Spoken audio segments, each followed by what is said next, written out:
तर इतर एक्झिट पोलचा नेमका हा अंदाज काय, त्या संदर्भातल्या टॉप 9 बातम्या बघूया। आम्ही निवडणूक आयोगाकडे वेळ मागितली, आम्हाला आलेल्या अडचणींविषयी निवडणूक आयोगाकडे तक्रार करणार, मल्लिकार्जुन खरगेंची माहिती। लोकसभेच्या शेवटच्या आणि 7व्या टप्प्यातील मतदान संपलं। 7 राज्य आणि एका केंद्रशासित प्रदेशातील 57 जागांसाठी मतदान संपन्न।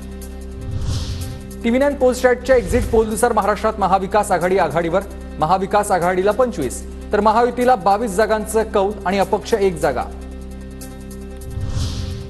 राज्यात महायुतीला मिळणाऱ्या 22 जागांच्या कौलपैकी भाजपला सर्वाधिक 18 जागा, एकनाथ शिंदेंच्या शिवसेनेला 4 जागा आणि अजित पवार गटाच्या राष्ट्रवादीला एकही जागा मिळत नसल्याचा टीव्ही 9 पोलस्टॅटच्या एक्झिट पोलचा अंदाज।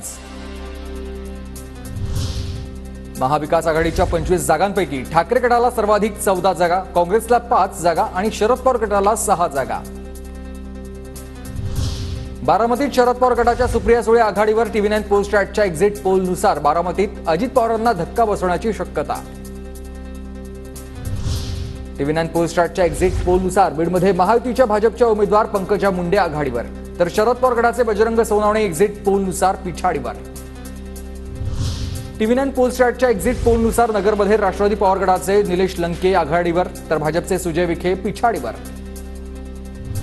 कोल्हापुरात एक्झिट पोलनुसार काँग्रेसचे शाहू महाराज आघाडीवर तर महायुतीचे संजय मंडलिक पिछाडीवर।